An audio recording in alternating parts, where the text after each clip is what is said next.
What is going on, fellow investors? Joe Gonzalez here, and today we're going to be going over my personal top tips on mistakes that you should avoid at all costs. If you're brand new to wholesaling, this is a video that you want to watch.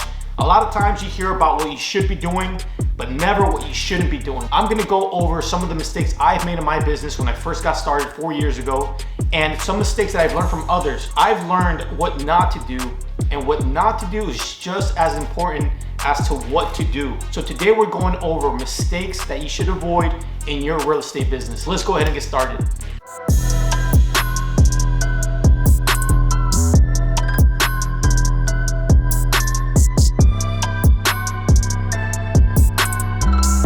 If you haven't done so already, make sure to hit that subscribe button. I'm providing valuable free information every single week. This is what you need to know to have a massively successful real estate business, so hit that subscribe button.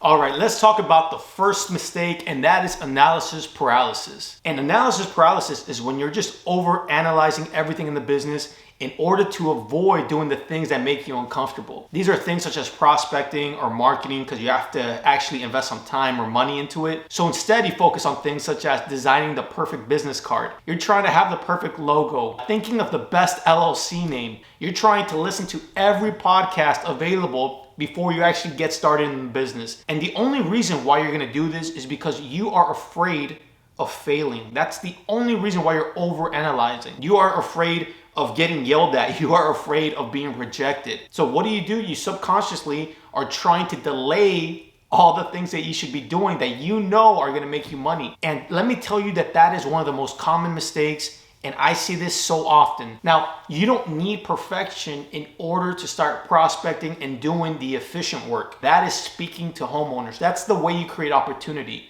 So don't feel like you have to be perfect, because you're never gonna be perfect. It's impossible. It's just not gonna happen. I want you guys to focus on money-making activities. Remember, this is a relationship business. You need to create relationships with homeowners and actually solve a problem. That's what you get paid for. What you need to do is get in the game. Don't just be in the bleachers watching the game, watching others make money, watching others play. Give yourself a shot at actually making some money in this business. Don't fall victim to analysis paralysis. Another mistake I see is new investors that are simply just trying to do too much. They are involved in Forex. They're involved in Amazon stores. They can even help you fix your credit. There's a saying I really like, and that's, if you try to catch 2 rabbits, you end up catching none. Don't be a jack of all trades and a master of none. You are a real estate wholesaler. And keep in mind, you can get distracted within real estate. I meet new investors who are trying to learn about fixing and flipping, lease options, subject twos, buying notes, learning to paint. Hell, you might as well become a contractor. So don't get distracted on things outside of real estate, and don't get distracted on things inside of real estate. You are a real estate wholesaler. You have to focus on wholesaling real estate. You have to make sure you understand the principles so you can get in the game. You will always have time to focus on other ventures once you become a successful wholesaler. The sooner that you realize this, the sooner you'll be successful. Stick to wholesaling. Do not get distracted by shiny objects. All right, now let's talk about another mistake that I just see way too often, and that is sounding too proper over the phone. You are not in the customer service industry. If you're coming from that industry, congrats, those days are gone. You need to sound like an investor. If you are on the phone and you sound like this, "Hi, my name is Joe, and of course, yeah, I'm here to make you a cash offer today." When you sound like you're still in customer service and you sound just way too proper, you are training the homeowner to believe the customer is always right. What do you think is gonna happen when you make them an offer at $60,000 cash and they want 100? The customer, which would be them in this case, would feel like they're right. They're gonna go ahead and blow you off. You need to sound like an investor, okay? You need to have charisma, but at the same time, you need to be assertive. If you talk to anybody who's in sales and they do very well, they don't sound like they're in customer service. It's two different things. Customer service is just that, it's service. I'm servicing you, whatever you need. Sales is let's make a deal happen. You have to come with a tone of let's make a deal happen. Program your mind to believe you literally have $5 million in the bank. How would you speak? That's how I want you to speak on the phone. Do not sound like a customer service rep, because people will walk all over you. Think sales, don't think customer service. Now I'm gonna add this too. Whenever you're speaking to a homeowner, always follow the 70-30 rule. And that's that 70% of the talking should be done by the homeowner. You're gonna be doing most of the listening. You're gonna talk around 30% of the time. So that's just a little bonus tip I want to throw in there. Oh man, let's talk about a huge mistake. And this mistake is what I like to call investor fatigue. Let me explain. So investor fatigue is when you start creating a deal that's not even a deal simply because you've gotten so many no's that you're ready to hear a yes. The homeowner is telling you that this house is worth a lot more.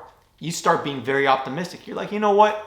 I think it might be worth a little bit more. You know what? I think this deal might work at freaking 85% of ARV. You know what? I think this area might be hot.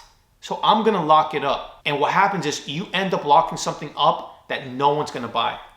That is investors fatigue. And that's the reason why you see a lot of wholesalers promoting these deals that are just way too high. It's simply because they were fatigued of hearing a bunch of no's that they just started giving in and selling themselves on the idea that this was a deal when it wasn't even a deal to begin with. Everybody gets tired of rejection, guys. Do not try to force a deal to happen if it's not the right deal. Your job is to learn whenever you have investors fatigue and make sure you recognize it and you come to your senses. Deal with rejection, keep pushing forward until you find the right deal. All right, and the final mistake is lack of follow-up. Follow-up is so crucial because you already built rapport with this homeowner.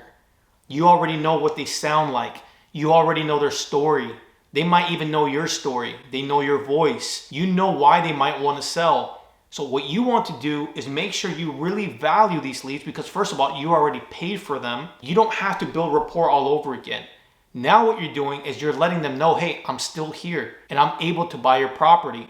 Now they're going to respect you for that. It's rare for a homeowner to get upset because you're following up too much. I would rather lose a deal due to too much follow-up than too little follow-up. So you guys should be following up consistently. Too many new wholesalers are just focused on bringing in new leads that they forget about the leads they already paid for. I know of very successful wholesalers who sometimes take an entire month to just focus on follow-ups. There's no need to buy new data every single month if you have a lot of people in your pipeline. A follow-up is a great chance to let the seller know that you are consistent, that you are persistent, and you can get the job done in buying their property. I like to follow up with my hot leads daily. So if someone's a hot lead, I'm calling them every single day until they tell me that they might want to sell in the future. At that point in time, they might become a warm lead.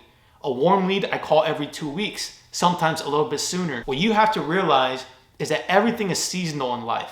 Just like the seasons, a person and their motivation might change.